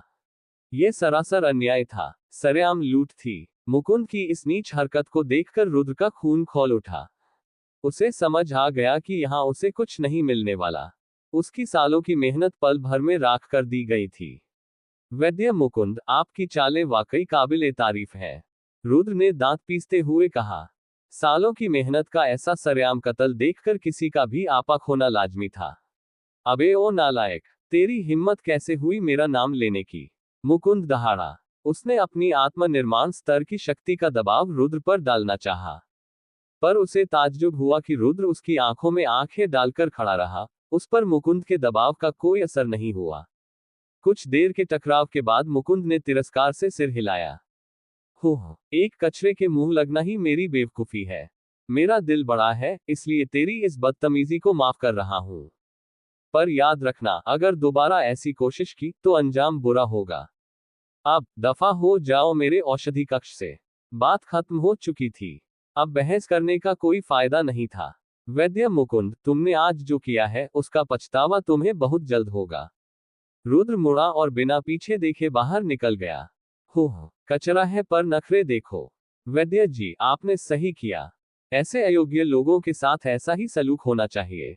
वहां मौजूद कुछ चापलूस शिष्यों ने मुकुंद की तारीफों के पुल बांधने शुरू कर दिए। शाबाश, तुम लोग समझदार हो। आज जो हुआ वह किसी और को पता नहीं चलना चाहिए, वरना अगली बार वटिया मांगने आओगे तो। ही। मुकुंद की आंखों में लालच और मक्कारी चमक रही थी। रुद्र का हक मारकर अब वो 100 वटियां मुकुंद की जेब में थी। रुद्र के पास अब एक ही रास्ता था, बाजार से दवाइयां खरीदना। वह अपने कमरे में गया, अपनी जमा पूंजी ली और तेजपुर शहर के हाट बाजार की ओर चल दिया। तेजपुर में मार्शल आर्ट्स का बहुत चलन था, इसलिए वहां का व्यापार भी काफी विकसित था। शहर के सबसे मुख्य इलाके में एक खास गली थी जहां केवल युद्ध कला का सामान मिलता था। रुद्र श्रेष्ठ एंटरप्राइजेस बैबाओ कमर्शियल बैंक नाम के एक बड़े प्रतिष्ठान में घुसा और वहां के सफेद बालों वाले मुनीम रमेश से मृदा रक्तवटी की कीमत पूछी। कीमत सुनते ही रुद्र के पैरों तले जमीन खिसक गई। क्या? 20 चांदी के सिक्के? रुद्र का चेहरा सफेद पड़ गया। 20 चांदी के सिक्के? ये कीमत उसकी उम्मीद से कई गुना ज्यादा थी। तेजपुर जैसे शहर में एक आम आदमी की साल भर की कमाई ही कुल 5-6 चांदी के सिक्के होती थी। एक वटी की कीमत एक आम आदमी की 4 साल की कमाई के बराबर थी। रुद्र ने गहरी आह भरी। अपनी मेहनत की कमाई को इस तरह खर्च होते देखना बहुत दुखद था। उसके पास कुल 230 चांदी के सिक्के थे, जिनसे वह केवल 11 वटियां ही खरीद सकता था। यह उसकी जरूरत से बहुत कम थी। रुद्र को परेशान देखकर मुनीम रमेश ने अपना सिर हिलाया और कहा, नौजवान, तुम पहली बार आए हो, इसलिए मैं तुम्हें कुछ रियायत दे सकता हूं। 230 सिक्कों में 12 वटियां ले जाओ, क्या कहते हो? रुद्र ने एक कड़वी मुस्कान के साथ हामी भर दी। इस सौदे में उसके 10 सिक्के बच रहे थे। उसने पैसे चुकाए, वटियां ली और बाहर निकलने लगा। अरे, मुनीम रमेश, वह युवक कौन था? तभी प्रतिष्ठान के भीतर से एक सुरीली और प्रभावशाली आवाज गूंजी। लाल रंग के चुस्त लिबास में एक बेहद खूबसूरत महिला रमेश के पास आई। उसकी उम्र 20-22 साल के करीब लग रही थी। उसका व्यक्तित्व गजब का आकर्षक था, पर उसकी आंखों में एक ऐसी बर्फीली गहराई थी जो किसी को भी पास आने से रोक दे। वहां काम करने वाले कर्मचारी उस महिला की आवाज सुनकर कांप गए। उसे झुककर प्रणाम करने के बाद वे अपनी गर्दन नीची करके खड़े हो गए। मुनीम रमेश ने मुस्कुराते हुए कहा, ही काव्या जी, वह बस एक मामूली सा युवक था। वह शायद आपकी नजरों के काबिल न हो। लेकिन काव्या मल्होत्रा की पैनी नजरों ने हॉल को स्कैन किया और रमेश की तरफ देखकर बोली, ये युवक साधारण नहीं है। इसके भीतर एक ऐसी अजीब ऊर्जा है जिसे समझना मुश्किल है। इसमें कुछ तो बात है। अध्याय 10 विचित्र घटना। पहले स्तर का रक्तधारी तेंदुआ। अगर मैं पूरी ताकत लगाऊं तो इसे आसानी से ढेर कर सकता हूं। रुद्र के होठों पर एक चुनौती भरी मुस्कान नाचने लगी। उसने खुद को झाड़ियों में छिपा लिया और सही वक्त का इंतजार करने लगा। जैसे ही वह तेंदुआ करीब आया, रुद्र बिजली की फुर्ती से बाहर निकला। ओ खूंखार जानवर, यमराज को याद कर। रुद्र ने दहाड़ मारी और अपनी पूरी ताकत एक मुक्के में झोंककर उस तेंदुए पर हमला कर दिया। धप। रुद्र की गति बहुत तेज थी। उसकी मुट्ठी हवा को चीरती हुई आगे बढ़ी, जिससे एक भारी गूंज सुनाई दी। लेकिन अगले ही पल जो हुआ, उसे देखकर रुद्र की आंखें फटी की फटी रह गई। रुद्र की आवाज सुनते ही उस तेंदुए का पूरा शरीर डर से कांप उठा। उसने पलटकर मुकाबला करने के बजाय पूंछ दबाए और गहरी घाटी की ओर सरपट भाग निकला। अरे, यह क्या माजरा है? यह तेंदुआ मुझे देखते ही क्यों भाग गया? रुद्र हक्का बक्का खड़ा रह गया। शिकार के अपने पूरे अनुभव में उसने ऐसा दृश्य पहली बार देखा था। क्या मेरा मुक्का इतना शक्तिशाली था कि यह डर गया? रुद्र ने माथा सिकोड़कर सोचा, पर उसे कुछ समझ नहीं आया। अंत में उसने यही मान लिया कि शायद उसका अचानक सामने आना उस जानवर को दहशत में डाल गया। हालांकि यह तर्क उसे खुद भी थोड़ा अजीब लग रहा था, पर इसके अलावा कोई और वजह उसे सूझ नहीं रही थी। हार मानकर बैठने से काम नहीं चलेगा, एक गया तो दूसरा आएगा। रुद्र ने खुद को संभाला और आगे बढ़ गया। किस्मत ने साथ दिया और जल्द ही उसका सामना एक हरित केसरी बाघ से हुआ। यह विशाल बाघ पिछले तेंदुए से भी बड़ा और कहीं ज्यादा भयानक था। रुद्र उसे देखते ही उसकी ओर लपका। उस खूंखार बाघ ने भी रुद्र को देखा और दहाड़ते हुए उसकी ओर झपटा। रुद्र मन ही मन बहुत खुश था। इतने बड़े राक्षस की खाल और अवशेष कम से कम 200 चांदी के सिक्कों में बिकते। बस एक शिकार और उसकी सारी लागत वसूल हो जाती। हा हा हा, नरक जाने के लिए तैयार हो जा। रुद्र चिल्लाया और अपना दाहिना मुक्का हवा में लहराया। हवा के घर्षण से फिर वही भारी गूंज पैदा हुई। लेकिन उसी पल फिर वही विचित्र घटना घटी। वह बाघ अचानक बीच में ही रुक गया। उसके गले से एक डर भरी चीख निकली और वह तुरंत मुड़ा और झाड़ियों में गायब हो गया। अरे रुक, ओ मेरी दादी के लाडले। रुद्र के चेहरे का रंग उड़ गया और वह झुंझलाकर गालियां देने लगा। बड़ी मुश्किल से एक शिकार मिला था और वह भी इसे देखते ही भाग गया। नहीं, दाल में कुछ काला है। रुद्र सोच में पड़ गया और धीरे धीरे उसे कुछ समझ आने लगा। पहले ऐसा कभी नहीं हुआ था। क्या ये सब मेरी जागी हुई रक्त शक्ति के कारण हो रहा है? रुद्र के दिमाग में बिजली कौंधी। अब उसकी शख्सियत में सबसे बड़ा बदलाव यही था कि उसकी रगों में दिव्य रक्त का प्रवाह शुरू हो चुका था। पर उसे अभी तक ये नहीं पता था कि उसे किस तरह की विशिष्ट प्रतिभा मिली है, जो उसे परेशान कर रही थी। ओ जीवन मोती, तू जल्दी जाग जा भाई। मेरी शक्तियां तो जाग गईं, पर मुझे अपनी प्रतिभा का ही पता नहीं। बड़ा ही अजीब सीन है। रुद्र ने सर पकड़कर एक लंबी आह भरी। पर कोई चारा नहीं था, वह मोती अभी भी उसके ऊर्जा केंद्र में बेखबर सोया हुआ था। रुद्र ने ठंडी सांस ली और रणनीति बदलने का फैसला किया। ऐसा लग रहा था कि उसके प्रहार के साथ निकलने वाली ऊर्जा से ये राक्षस खौफ खा रहे थे। आखिर ऐसी कौन सी रक्त शक्ति थी जिसे देखकर ये शिकारी जानवर भी दुबक रहे थे? रुद्र यह सोचकर रोमांचित भी था और थोड़ा हैरान भी। इस बार उसने चालाकी दिखाई। उसे एक रजत नखी भेड़िया दिखाई दिया। रुद्र इस बार शेर नहीं, बल्कि मेमना बन गया। भेड़िए को देखते ही रुद्र ने डर का नाटक किया, एक घबराहट भरी चीख निकाली और लड़खड़ाकर जमीन पर गिर पड़ा, मानो वह बहुत दहशत में हो। यह देखकर भेड़िया और भी हिंसक हो गया और पलक झपकते ही रुद्र के बेहद करीब आ पहुंचा। भेड़िए ने एक भयानक दहाड़ मारी और अपना मजबूत पंजा रुद्र की ओर चलाया। ठीक उसी पल रुद्र के होठों पर एक कुटिल मुस्कान आई। वह बिजली की गति से पलटा और अपना दाहिना मुक्का उस भेड़िए के माथे पर दे मारा।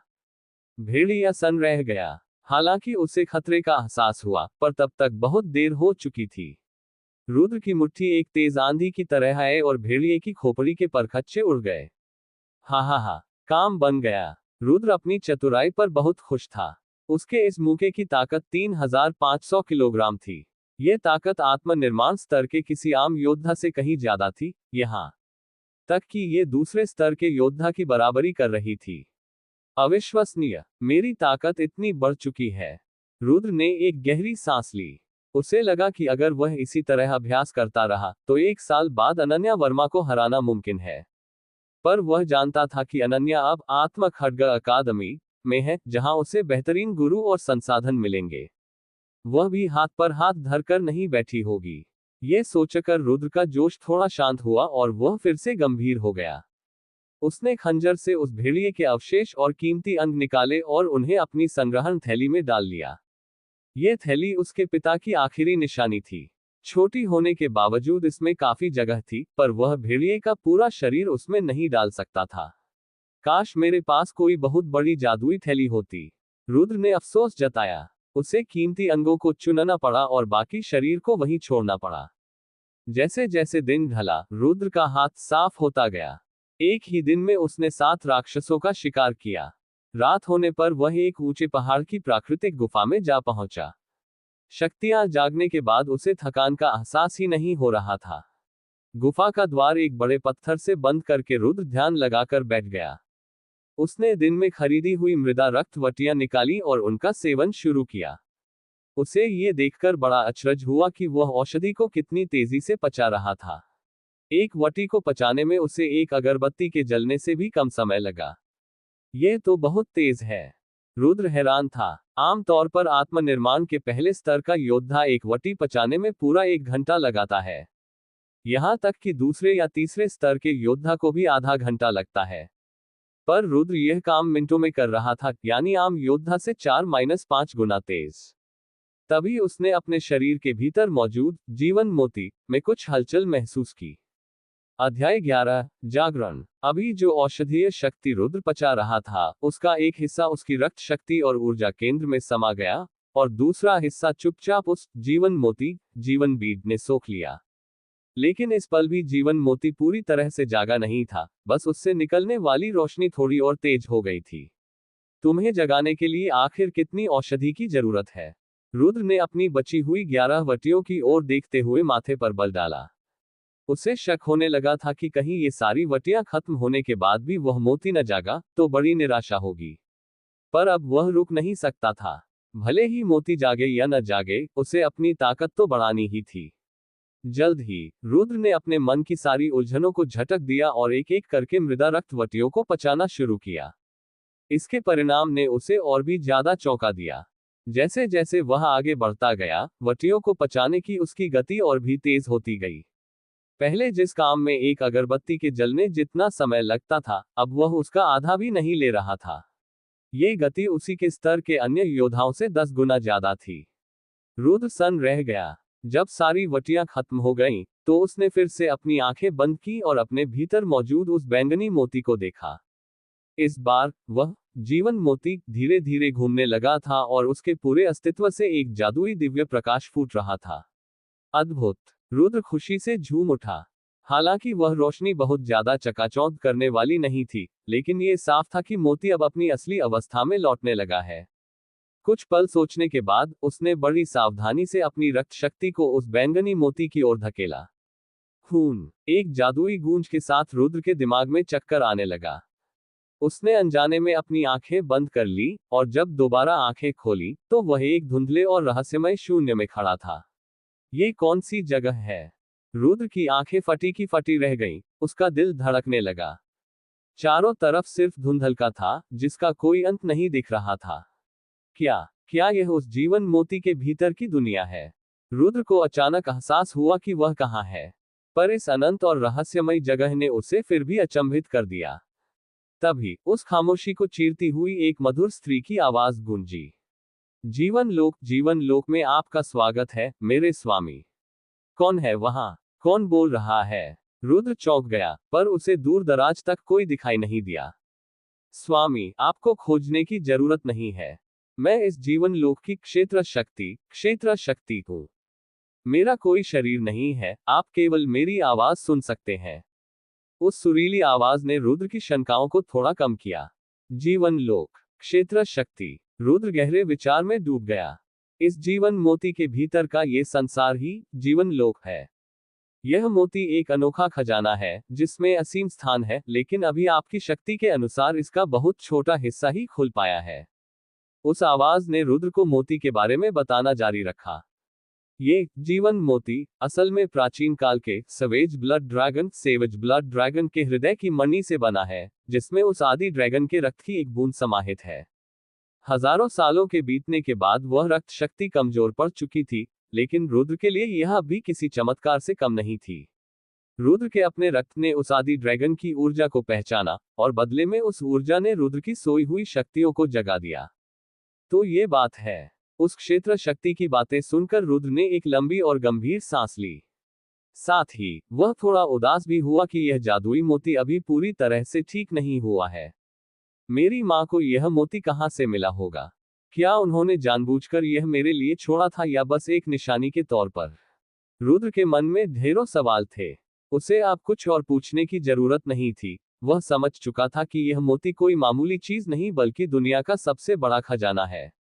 अगर टूटी हुई हालत में भी यह उसकी शक्तियां जगा सकता है और एक नई दुनिया का दरवाजा खोल सकता है, तो सोचो जब यह पूरी तरह ठीक हो जाएगा तब क्या होगा। रुद्र यह जानकर फूला नहीं समा रहा था कि उस मोती की मदद से अब उसकी अपनी रगों में भी उस आदि ड्रैगन की ऊर्जा बह रही है। वह प्राचीन काल का सबसे खूंखार और शक्तिशाली जीव था, जो देवताओं के समान माना जाता था। अब रुद्र को समझ आया कि वे राक्षस उसे देखते ही दुम दबाकर क्यों भाग रहे थे। तभी उसे एक और बात याद आई। क्षेत्र शक्ति, जब मेरे पास उस आदि ड्रैगन की ऊर्जा है, तो मेरी विशिष्ट प्रतिभा ब्लडलाइन टैलेंट क्या है? रुद्र के मन में यह सवाल काफी समय से था। जैसे अनन्या वर्मा की हिममणि शक्ति शहरों को जमा सकती है, रुद्र भी अपनी शक्ति जानना चाहता था। आर्यावर्त महाद्वीप में रक्त शक्तियां 9 श्रेणियों में बनती हैं। जिसकी श्रेणी जितनी ऊंची, वह उतना ही बलवान। रुद्र को पूरा यकीन था कि उसकी शक्ति अनन्या से कहीं बढ़कर होगी। स्वामी, आपका रक्त अब उस सवेज ब्लड ड्रैगन के साथ मिल चुका है, इसलिए आपके पास उसी आदि जीव की शक्तियां हैं। इस शक्ति को शब्दों में बताना मुश्किल है, पर आसान भाषा में आपकी 2 मुख्य प्रतिभाएं हैं। पहली आत्मा दमन, सोल सप्रेशन, जिससे आप किसी भी जीव या राक्षस की आत्मा को थर्रा सकते हैं।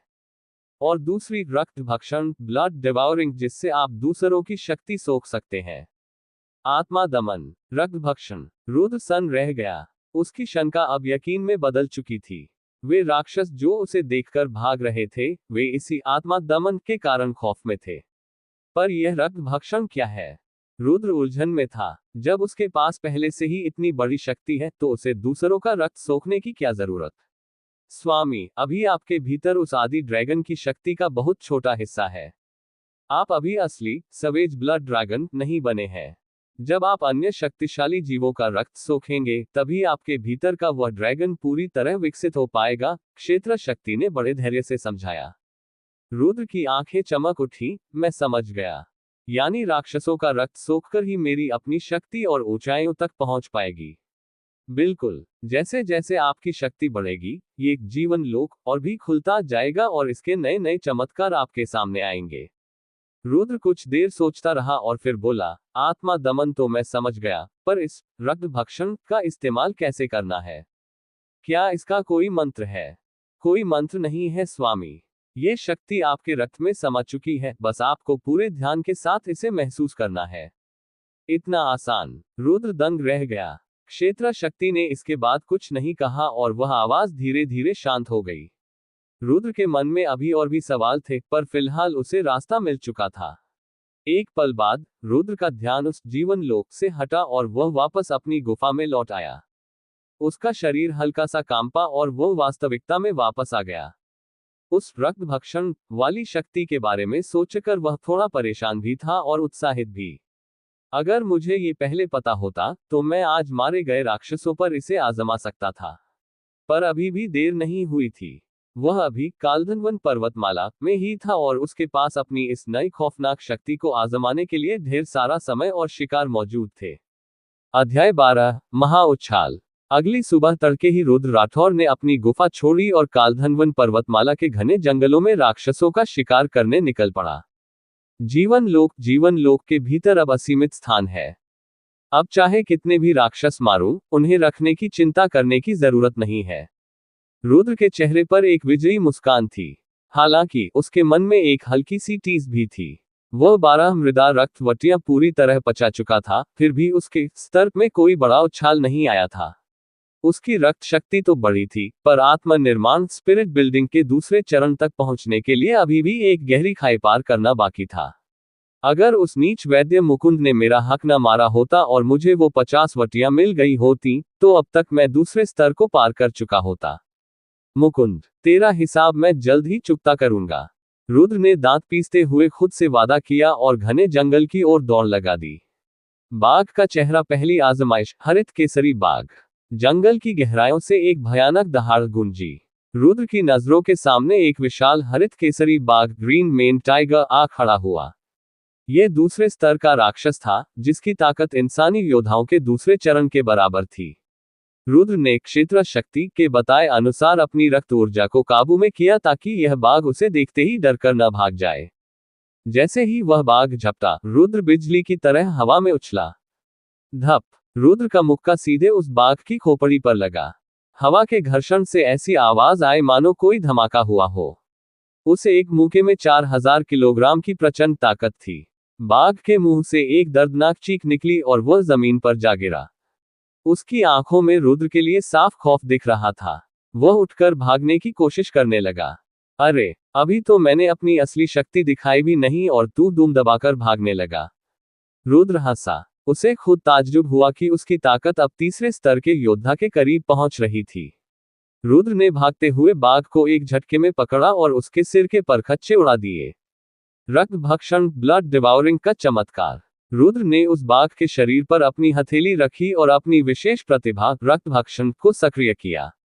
अचानक उसकी हथेली से एक रहस्यमयी लाल ऊर्जा निकली और बाघ के पूरे शरीर का रक्त एक चक्रवात की तरह रुद्र की हथेली के नीचे जमा होने लगा। कुछ ही पलों में उस विशाल बाघ का सारा रक्त सिमटकर चावल के दाने के बराबर एक लाल बूंद एसेंस ब्लड में बदल गया और रुद्र की रगों में समा गया। बस इतना सा। रुद्र थोड़ा निराश हुआ। इतने विशाल शरीर से निकला वह नन्हा सा कतरा रुद्र के शरीर में पहुंचते ही ऐसे गायब हो गया जैसे समंदर में पानी की एक बूंद।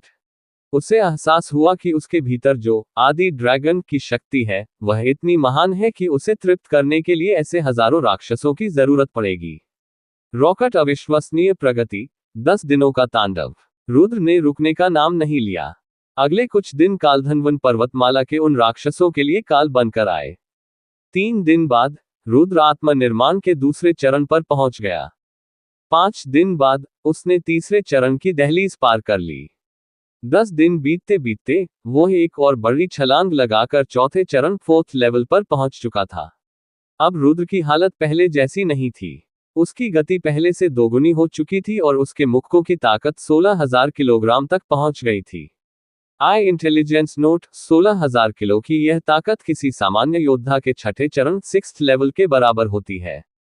यानी रुद्र अभी चौथे चरण पर होकर भी छठे चरण के योद्धाओं को धूल चटाने का दम रखता था।